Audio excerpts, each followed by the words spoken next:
It's officially been 6 months since the Switch 2 launch, and I've owned it since day one. I've spent a lot of time with this console over the past half year, and I have a lot of thoughts about it. So if you're interested in knowing how the Switch 2 has held up over that period, or if you're thinking about picking one up yourself, you're in the right place. Hopefully by the end of this video, you'll have all the information you're looking for. Alright, let's jump into it. The first thing you notice as soon as you unbox the Switch 2 is just how different the hardware looks and feels compared to the original Switch. Don't get me wrong, it's still very much Switch inspired. Of course, this is a sequel, not a reinvention, but what struck me immediately was how much more premium this console looks. The Switch 2 is sleeker, slimmer, and the screen is noticeably bigger with smaller bezels. All of these things add up to give it a more mature, expensive look and feel compared to the original. The original Switch was a nice piece of hardware, but something about it still felt very toy-like. Maybe it was the neon red and blue Joy-Cons, or maybe it was just in line with the aesthetic we've come to expect from Nintendo. But the Switch 2, it feels like it's matured. What used to be bright Joy-Con colors are now just subtle accents on the sticks and the magnetic rails on the sides. Other than that, it has this very matte stealth look. I don't know how else to describe it other than it just feels like a more grown-up version of the original Switch hardware. Now, talking more specifically about the actual hardware compared to the original, the screen is bigger, there's a smaller bezel, the Joy-Cons are larger, and it weighs slightly more. But when you hold it in your hands, it largely feels like a Switch. It's not going to feel completely foreign if you've held a Switch before. The same goes for the dock. It's basically a Switch dock, not much to say there. But let's move on to some of the more interesting new features of the Switch 2. During the Nintendo Switch 2 presentation, one of the big features that Nintendo pushed was Game Chat and the camera support. Now, unfortunately, I don't have too many thoughts on this because I personally haven't used these features much, but my take is that these feel like basic online connectivity features that probably should have existed for years.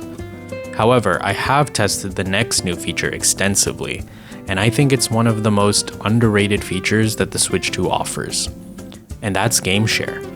If you're unfamiliar, Game Share is a feature that allows one Nintendo Switch 2 owner to share copies of their games with other players, both locally and online. What this means is that if you own a game but your friend doesn't, you can still play multiplayer with that friend without them having to purchase the game. Now, it's only available for select supported titles, but man, when I've tested this out with games like Donkey Kong Bonanza and Super Mario 3D World, the experience has been great.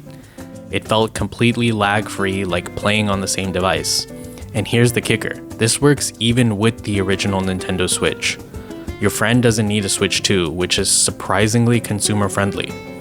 So if you have a Switch 2 and you own, let's say, Super Mario 3D World, you can game share that game, and your friend who owns any Switch device can join and play multiplayer with you without owning a copy of that game. I think this is absolutely fantastic. And for specific games like Hyrule Warriors Age of Imprisonment, it's kind of a game changer. Split-screen multiplayer on one device in that game is such a handicapped experience performance-wise, but multiplayer via game share is drastically improved. It really is a great feature. I just wish more games supported it. I really don't see any reason why any Switch game with local multiplayer shouldn't just incorporate game share. My one gripe is that when you play in game share mode, Nintendo adds this black border around the game for some reason. I wish that didn't exist, but ultimately that's a minor complaint for an otherwise fantastic feature. Alright, let's move on to storage because I have some thoughts here. It's crazy to think the original Switch and Switch Lite only had 32 gigabytes of storage. That's a comically low number, really only good for maybe 3 or 4 games at a time. It was basically mandatory to buy an SD card. The OLED doubled that to 64 gigabytes, but that's still not great if you have more than a handful of games. The Switch 2 comes with 256 gigabytes of base storage, and I think this is a pretty significant bump. You definitely feel it. Yeah, Switch 2 games are slightly larger in terms of storage size, but it's still a meaningful upgrade, and it's something I definitely appreciate. But here's the thing that I don't like with the storage situation, albeit I understand why they had to do this. And that's the switch from microSD card compatibility to microSD Express cards. I know they have faster read and write times, which the Switch 2 probably requires to support its games, But from a consumer perspective, this means you're probably going to have to buy a new SD card. It's a shame because regular micro SD cards are so much more common. If you're a Switch owner, you probably already have one. Micro SD Express cards are more niche, so you'll probably have to buy a new one if you want to expand storage. And here's the other downside. Micro SD Express cards are meaningfully more expensive than normal micro SD cards. We're talking 50 to 75% more expensive for the same amount of storage. That's a bit of a bummer, but I guess that's what's required to support games on the Switch 2. Now, the last big new hardware feature that I want to talk about is the Joy-Con mouse mode. For certain games that support it, you can flip your Joy-Con on its side and use it like a computer mouse. You can be playing with your Joy-Con like a normal controller, flip it on its side onto your desk, switch to mouse mode, and then flip it back, all seamlessly. There's no changing settings or anything, it just happens instantly, which is very neat. But there are two problems. One, not that many games support this yet. I've only really been able to test it in Metroid Prime 4. And two, it just isn't comfortable to use your Joy-Con in mouse mode for an extended period of time. I even have grips on my Joy-Cons and it's still not good enough. It doesn't feel like something you'd want to do for a full play session. It's a neat feature for sure, and I appreciate that Nintendo is innovating and trying new things, but I'm just not convinced yet that this is going to be something viable that people want to do regularly. Maybe there's a specific third-party grip that would make it better, but as of now, I just don't think it's there yet, and in my opinion, without grips, it's completely untenable for anything more than a gimmick. And related to this, I wish Nintendo had done more with the ergonomic design of the Joy-Cons. Yeah, they added magnets to attach them to the console, and that is nice, but the Joy-Cons still feel uncomfortable to hold for extended sessions. And the sticks on the Switch 2 Joy-Cons still aren't good enough for a modern console, which is unfortunate because the Switch 2 Pro controller has outstanding sticks. If they had just managed to put those sticks on the Joy-Cons and created a more ergonomic design, that would have been huge. It feels like a real missed opportunity to me. Personally, can't recommend enough that if you plan to play your Switch 2 in handheld mode or with Joy-Cons, get some kind of third-party grip. For me, it was night and day using a grip versus just the bare Joy-Cons. Okay, let's talk about the screen, because unfortunately this is probably one of my biggest disappointments with the Switch 2. Don't get me wrong, the LCD screen is more than usable, but it's such a downgrade from the Switch OLED, which I had been using previously. It's crazy to think that I'm upgrading to a more modern device, but experiencing such a drastic drop in screen quality. I understand they probably did this for cost reasons, but it's still a disappointment nonetheless. The screen is bigger, which is nice, and the bezels are smaller, but the lack of OLED is obviously noticeable. But hey, the Switch 2 screen is 1080p compared to the original Switch and Switch OLED, which were 720p, so that is an improvement. You have to imagine Nintendo is going to release a Switch 2 OLED at some point, and I think that will be a significant upgrade for anyone who plays in handheld mode. Alright, let's move on to what I think is really the most important thing when it comes to a new console: the games. All of this hardware stuff is just nice bells and whistles. It doesn't mean much unless you have good games to go alongside it. And as far as games go for the Switch 2, I feel like it's largely been a positive story. Starting with Switch 2 exclusives, the ones that I've played so far are Mario Kart World, Donkey Kong Bonanza, and Kirby Air Riders. All of these games are great. Mario Kart World does have that new $80 price tag, which is a hard pill to swallow, but as far as the games go on the Switch 2 hardware, they look and run well, no complaints in either docked or handheld mode. Maybe it's not quite at the level of the first year of the Switch 1, but it's still been a satisfying set of exclusives for the first 6 months in my opinion. But the real thing that's blown me away are the Switch 2 editions of Switch 1 games. With the Switch 2, certain games received exclusive editions that incorporate improved resolution, increased frame rates, and sometimes even new content. And for me personally, playing Switch 2 editions of games has been one of the best parts of owning this system. I have a pretty extensive Switch 1 library, and the few Switch 2 editions I've played have been fantastic. Tears of the Kingdom is a perfect example. I can't tell you enough how improved the experience is on the Switch 2 versus the original Switch. Same goes for Breath of the Wild.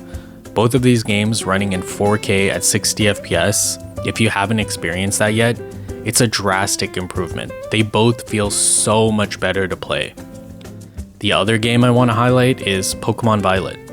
This game was one of my biggest disappointments on the original Switch, entirely due to the technical performance.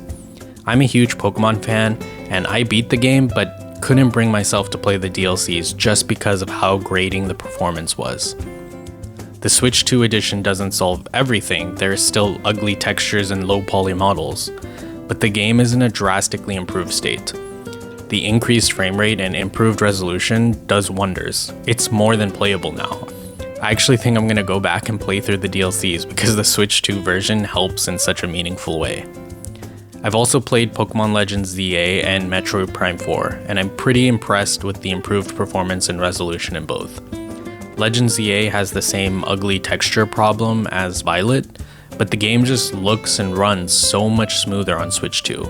It makes for a much better playing experience. And man, Metroid Prime 4, I can't say enough good things about the visuals and technical performance of this game. A lot of people have been saying this might be the best looking Nintendo game out there, and I think it's definitely worthy of that discussion. On the Switch 2 with HDR enabled, it just looks fantastic. I've played it in both 4K 60fps mode and 1080p 120fps mode, and it's hard to even decide which to use. The 4K visuals look incredible, especially with the art design in that game. And the 120fps feels so good for an action shooter. So yeah, all in all, these Switch 2 editions have really exceeded my expectations. My only real complaints are that I wish there were more of them, and I wish the upgrades were included as part of Nintendo Switch Online instead of charging $10 per upgrade. The Switch 1 has an incredible library of games, some of which are just begging for technical improvements that I hope Nintendo adds Switch 2 editions for. But so far, the ones that have received Switch 2 updates have been everything that I'd hoped for. Now, outside of the Switch 2 editions and exclusive games, we should talk about third-party titles. One thing I think is great is that a lot of developers are already adding Switch 2 support, even in these early months. We already have games like Cyberpunk and Star Wars Outlaws, with more coming on the horizon like Elden Ring. I think that's good for the platform. But here's the problem. If you own another console like a PS5 or a gaming PC, I'm just not convinced that the Switch 2 is the right place to purchase these multi-platform third-party games. This largely comes down to the fact that this is still a handheld console. The performance isn't really comparable to even the base PS5. So if you're going to play a third-party game like Cyberpunk or Assassin's Creed on the Switch 2, it's going to feel like a handicapped version compared to those other platforms. But I guess this really all comes down to expectations. If you're a person who primarily plays third-party games and doesn't really have interest in Nintendo first-party titles, then I'm not sure the Switch 2 is the right device for you. You're going to get better performance from a console like a PS5. If you're specifically looking for a portable experience, the gaming handheld space has become extremely competitive, and I would strongly consider looking into something like the Steam Deck. I personally had an experience that sums this up. I purchased Hades 2 for my Switch 2, and don't get me wrong, the game was fantastic, but I ultimately regretted purchasing it for this console. I was disappointed when I booted up the game to find it was stuck at 1080p, even while docked, when I was expecting it to have a 4K 60fps mode. So while I think it's great that some of these games can even be played on a handheld console, I ultimately just don't think that this would be my preferred way to experience them. So after all that, where do I land on the Switch 2 after 6 months? Well, for someone like me, I've been really pleased with the Switch 2. And I think it largely comes down to what I was looking for from a Switch successor. The problem with the original Switch was that towards the end of its life cycle, it really felt like the hardware was holding back some of the games being released. Even Nintendo games coming out near the end felt more ambitious than the hardware could support. So what I was hoping for with any Switch successor was hardware that would let me play Nintendo first-party games with good technical performance. Ideally 4K resolution at 60fps. And with the first 6 months of the Switch 2, I feel like I've gotten exactly what I wanted. Exclusives like Mario Kart World, Donkey Kong Bonanza, and Kirby Air Riders have been great and have looked and run well. And the Switch 2 editions of Switch 1 games have been transformative. Of course, I wish the Switch 2 had an OLED screen, I wish the Joy-Cons were more ergonomic, but as far as the games go, I've had a great experience. I hope we get more Switch 2 editions of games going forward. I think there are a lot of titles that could be significantly improved. I also hope more games support mouse mode. I think there's still promise there even if it hasn't fully convinced me yet. Games like Mario Maker or Pikmin would make all the sense in the world for mouse mode support. And GameShare has been a super underrated feature that has been fantastic for the supported games that I've used it for. Now, I think the decision of whether or not to get a Switch 2 largely comes down to your relationship with the Nintendo first-party games. If you're someone who really enjoys Nintendo games and has an extensive Switch 1 library with games that have Switch 2 editions, I think you're gonna have a great time with this console. All in all, I think the Switch 2 has done a solid job of setting itself up with a strong foundation. So far, I don't regret my purchase, and the future of the console seems promising. I understand it's slightly more expensive than people were anticipating, but I've had a great time with the games and the Switch 2 editions that have been released so far, and I'm excited to see what comes next. But that'll do it for this video. If you made it this far, thank you so much for watching. Please consider leaving a like and subscribing, it really truly helps. Thanks for all of your support, and I'll see you in the next one. Cheers.